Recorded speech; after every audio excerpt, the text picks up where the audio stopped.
तर आपण मागील व्हिडिओमध्ये बघितलं होतं, की पांडुरंगांना कोणत्या प्रकारे कलर करायचा आहे ते. आता राहिलेलं पेंटिंग मी आज तुम्हाला पूर्ण करून दाखवणार आहे ह्या व्हिडिओमध्ये. तर इथे आपण बरोबर कमानीचे आत तुम्हाला जे कलर आवडेल तो तुम्ही करू शकता. म्हणजे ब्लॅकला कॉन्ट्रास्ट कोणताही कलर छान दिसेल, येलो कलर छान दिसेल, ऑरेंज छान दिसेल. आता इथे ऑरेंज कलर ऑलरेडी दिलेला आहे. तर वीट आपली एक्सप्लेन झाली पाहिजे. तुम्ही इथे शेडचाही वापर करू शकता. इथे थोडासा स्काय ब्लू असा कलर आहे. तर मी त्यातच काहीतरी मिळता-जुळता कलर देतेय इथे, जेणेकरून ते अजून अट्रॅक्टिव्ह आणि सुंदर दिसेल. आणि पांडुरंग इथे लिहिलेला आहे, तर आपला व्हाईट फॅब्रिक आहे त्याच्यावरती पांढऱ्या रंगाचं ते दिसणार नाही. तर त्याला मी येलो कलर किंवा ऑरेंज कलरचा वापर करून कंप्लीट करणार आहे. आता आपण पेंटिंगला सुरुवात करूया. मागील व्हिडिओमध्ये आपण पेंटिंग इतकी कंप्लीट करून घेतलेली होती. बघू शकता तुम्ही व्यवस्थित. तर आता मी ह्या कमानीला पेंट करणार आहे. त्याच्यासाठी मी ब्लू कलर घेतलाय बघा. अल्ट्रा मरीन कलर आहे आपला ब्लू. हे रंग घ्यायचे आपल्याला आणि व्हाईट कलर. हे दोन्ही पण कलर मिक्स करून मी लाईट शेड असा ब्लू कलर तयार करणार आहे आणि तो आपण पूर्ण कंप्लीट ह्या पॅचमध्ये भरून घ्यायचा आहे. भरताना तुम्हाला फक्त एक काळजी घ्यायची आहे, की तुम्ही मोठा ब्रश घ्या. 8 नंबरचा घ्या, 6 नंबरचा फ्लॅट ब्रश घ्या, जेणेकरून तुमचा हा स्पेस लवकर भरला जाईल आणि अशा डायरेक्शनमध्ये तुम्ही कलर फिल करणार आहात बघा. उभ्या डायरेक्शनमध्ये तुम्हाला कलर फिल करून घ्यायचा आहे अशा पद्धतीने. जेणेकरून ते व्यवस्थित पूर्ण फिल होऊन जाईल स्पेस लवकर. ज्यावेळेस बॉर्डर लाईन येईल त्यावेळेस तुम्ही छोटं फ्लॅट ब्रश यूज करा. जेणेकरून ते छान व्यवस्थित तुमचे एजेस क्लिअर होतील. अशा पद्धतीने आपण पूर्ण रंग करून घ्यायचा. तर सगळ्यात पहिलं आपण कलर मिक्सिंग करून घेऊया. आता इथे मी व्हाईट कलर घेतलेला आहे. साधारण 3 ते 4 टिप आपण व्हाईट कलर घ्यायचा आहे. सेम आपण 4 ते 5 टिप आपण ब्लू रंग घेतलेला आहे. दोन्ही पण कलर मी मिक्स करून घेणार आहे आता बघा. शेड तयार करायचा आपल्याला थोडासा लाइटर शेड पाहिजे.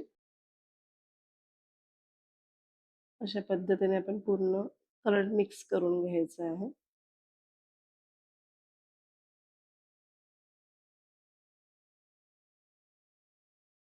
असं छान पद्धतीने कलर मिक्स करून घ्यायचा आहे, जेणेकरून एकसारखी शेड मिळेल तुम्हाला. वेगवेगळी शेड दिसणार नाही आणि आपण जेवढं आपल्याला पूर्ण स्पेस कंप्लीट करायचं तेवढ्या क्वांटिटीमध्ये तुम्ही कलर बनवून घ्यायचा. जेणेकरून तुम्ही जर पुन्हा बनवायला घेतलात, तर मे बी अशी शेड बनणार नाही किंवा थोडंसं 19-20 असं होऊन जाईल. तर तुम्ही एकत्रच बनवून घ्यायचा आहे हा पूर्ण कलर. साधारण इतका आपल्याला कलर लागणार आहे. ते इतकं आपण पूर्ण बनवून घेणं गरजेचं आहे. अदरवाईज थोडंसं मिसमॅच शेड होऊ शकते. आता आपण कलर द्यायला सुरुवात करूया. तर हे बघा मी कलरिंग घेतलेलं आहे आणि एकाच डायरेक्शनला मी कलर द्यायला सुरुवात करणार आहे. या पद्धतीने. मी आता मोठ्या ब्रशचा वापर करते. 8 नंबरचा ब्रश आहे. तुम्ही 6 नंबरचाही वापरू शकता. ब्रशला वॉश करून घ्यायचंय, क्लीन करायचंय कापडाने आणि नंतर मग पूर्ण कलर वापरायचंय लावायला.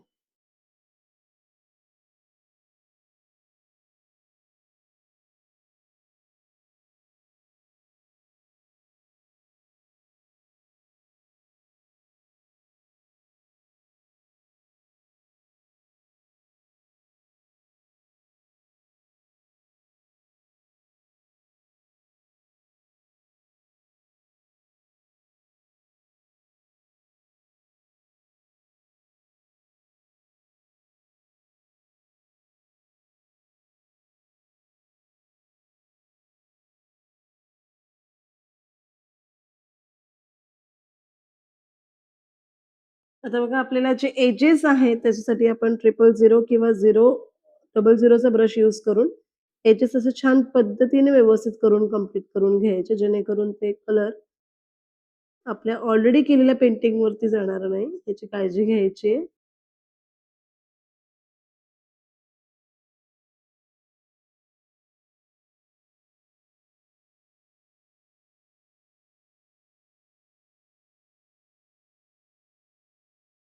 ब्रश वॉश करा नेहमी आणि बघा एजेस परफेक्टली कलर करून घ्या.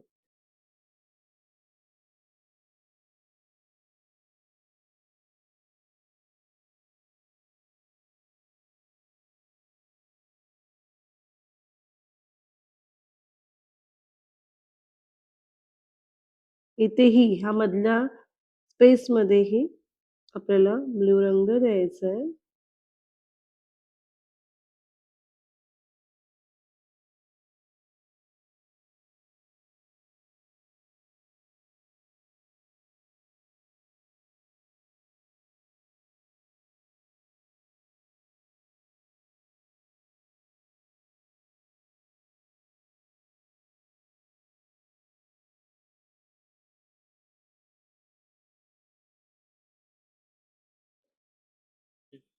तर असं आपण पूर्ण कलर बॅकड्रॉपला दिलेला आहे. तर आता मी सांगितलं होतं 3D आउटलाइनर मी यूज करणार आहे ह्यावेळेस. तर तो मी सिल्व्हर कलरचा घेतलेला आहे बघा. पर्ल मेटॅलिक आहे सिल्व्हर कलर. तर हा यूज करतीये मी. ह्याला असं नोझल असतात आणि तुम्ही इथून असं स्टार्ट करायचं आहे ह्याला.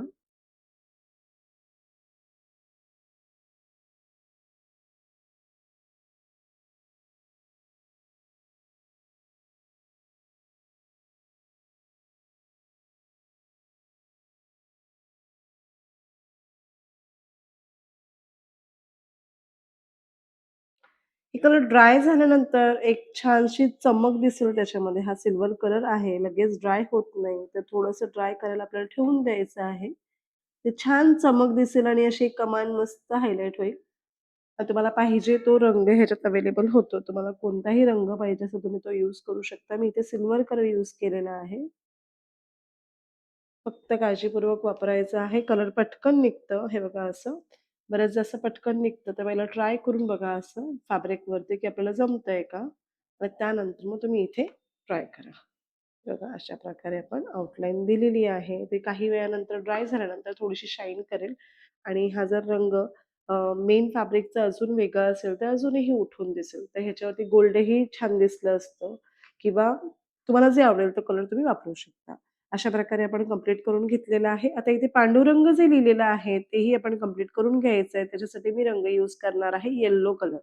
येलो किंवा हा विठेचा कलर आहे ऑरेंज. तुम्ही तोही डायरेक्ट यूज करू शकता. तुम्हाला जे आवडेल तो रंग तुम्ही वापरा. आता ज्यावेळेस आता बघा इथपर्यंत रिंग आहे तुमची हीच साइडची रिंग असेल, तर मे बी हे तुम्हाला इथे एकदम कोपऱ्यात येईल. तर पहिले हे ड्राय होऊन द्यायचं आहे. त्याच्यानंतर रिंग शिफ्ट करायची आहे वरच्या साइडला आणि हे मध्यभागी थोडंसं घ्यायचं आहे आणि नंतर मग पांडुरंगाच्या वर्डिंगला आपण कलरिंग करून घ्यायची आहे. तर आपण सुरुवात करूयात कलर करायला. आता तुम्ही बघू शकाल तर हे आपण जे 3D आउटलाइनरनी कलर केलेलं होतं ते पूर्णतः ड्राय झालेलं आहे. ड्राय झाल्यानंतरच आपण रिंग पुढे वरती सरकवली आणि आपल्याला पांडुरंग हे नाव जे लिहिलेलं आहे त्यालाही रंग करायचा आहे. त्याला कलर करण्यासाठी रिंग वेगळी फिक्स करून घेतलेली आहे आणि आता मी ह्याला कलर करणार आहे. मी तुम्हाला सजेस्ट करते की तुम्ही एक ऑरेंज कलरही करू शकता तेही छान दिसतं.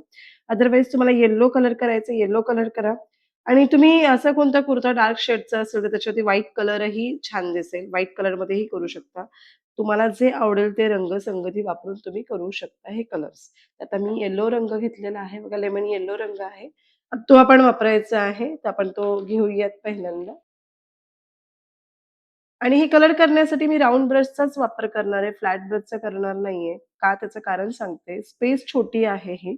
स्पेस छोटी असल्यामुळे फ्लॅट ब्रश तुम्ही वापरत असाल, तर फ्लॅट ब्रश एकदम छोट्या साइजचा पाहिजे. 2 नंबर किंवा 1 नंबरचा पाहिजे, जेणेकरून ते ॲडजस्ट होऊन जाईल.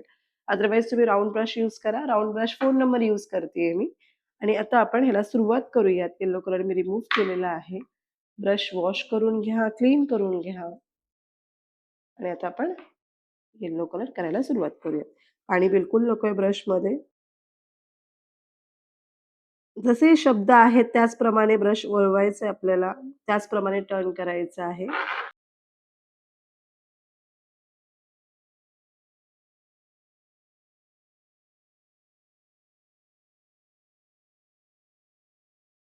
आउटलाईनला तुम्हाला 3D आउटलाइनरनी गोल्डन कलर करायचा असेल किंवा मी आता हा जो सिल्व्हर कलर इथे केलेला आहे, तोही करायचा असेल तर इथे खूप सुंदर दिसेल. तुम्ही तसाही वापर करू शकता. नीट आणि क्लीन वर्क करायचं. फॅब्रिक पेंटिंगमध्ये फक्त तुम्हाला लक्षात ठेवायचं आहे, की आपल्याला नीट, क्लीन आणि टायडी वर्क झाला पाहिजे. कुठेही तो पसरला नाही पाहिजे. तुम्ही बघाल तर इथे कुठेही डाग नाहीये. तर ती काळजी फार महत्त्वाची आहे. फिनिश फुल वर्क झाला पाहिजे. अशा पद्धतीने आपण पूर्ण वर्ड्स कलर करून घेऊया.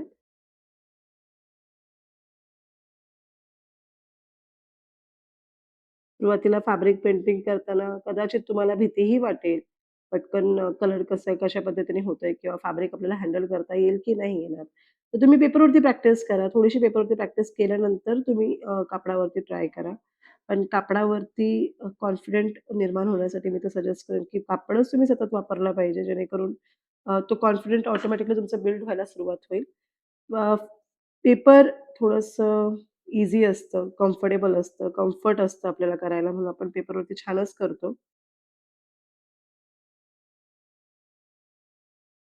ब्रश बघा आपण क्लीन करून घेतलेला आहे. मध्ये-मध्ये क्लीन करून घ्या ब्रश. वॉश करा. ड्राय पडून देऊ नका किंवा कलर सतत काहींनी कमेंट केलं होतं, की मॅम कलर पटकन सुकतायत.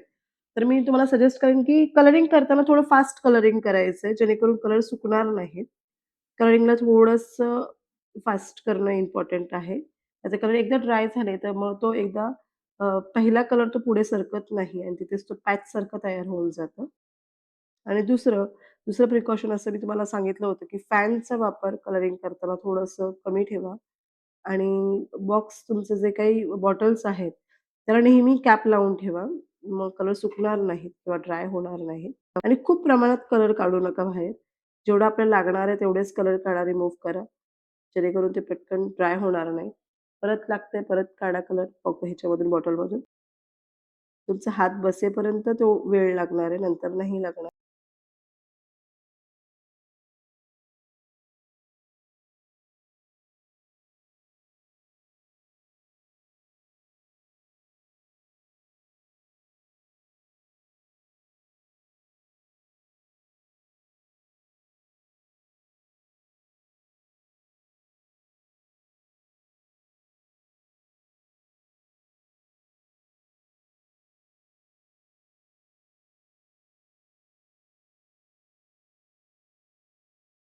आता रिंग बघा मी अशी फिरवून घेतलेली आहे. फॅब्रिक पेंटिंग करताना तुमच्या कम्फर्ट झोनप्रमाणे तुम्ही रिंग फिरवून घ्या.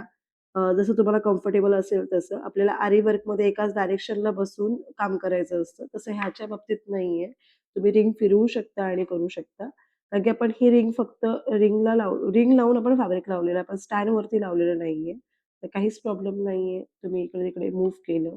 आता डायरेक्शन असा होता म्हणून मी ही रिंग अशी आडवी करून घेतलेली आहे, जेणेकरून माझी रेष ती परफेक्ट येईल आणि बघा माझा हात वरतीच आहे. मी पुन्हा सांगते हात वरतीच ठेवायचा आहे. खाली चिटकवायचा प्रयत्न करूच नका आणि ते सवयच ठेवू नका.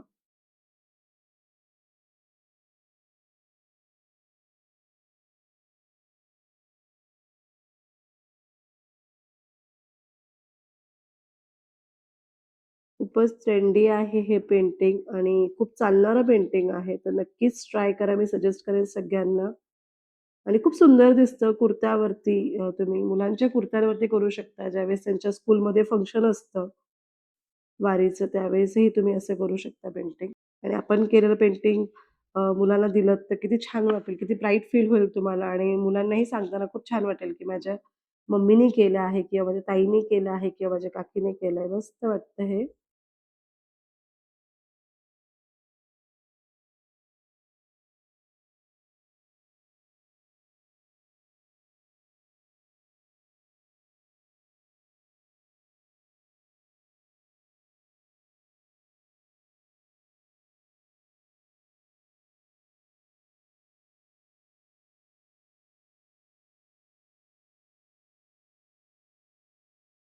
हे सगळं आपण पेंट करून घेतलेलं आहे येलो कलरनी. आता मी इथे असं ब्लॅक स्पॉट्स देते मध्यभागाला, तेही छान दिसतील.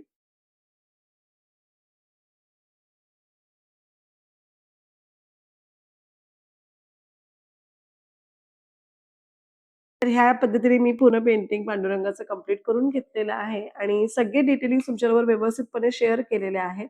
फक्त डायरेक्शन एकसारखं ठेवायचं कलरिंग पूर्ण पार्टमध्ये एकसारखंच फील करायचं आहे. फक्त डायरेक्शन मेन इम्पोर्टंट आहे आणि जे स्पेलिंग्स वगैरे आपण लिहिलं त्याला तुम्ही हायलाइटही करू शकता. ह्याला मी सांगितलं की तुम्ही एकतर गोल्ड मेटॅलिक कलरने हायलाइट करा किंवा 3D गोल्ड कलरने तुम्ही हायलाइट करा किंवा स्पार्कलिंग कलर असतात आपले 3D आउटलाइनर्स त्याच्यानेही तुम्ही हायलाइट करू शकता. तेही खूप सुंदर दिसतात. पुढच्या व्हिडिओजमध्ये मी नक्कीच तुमच्याबरोबर तेही गोष्टी शेअर करेन. तर हे अशा पद्धतीने पेंटिंग पूर्ण कंप्लीट झालेलं आहे. ट्राय करा. काही प्रॉब्लेम्स असतील, काही इश्यूज असतील किंवा तुम्हाला काही समजत नसेल, तर नक्की कमेंट करा. Thank so much.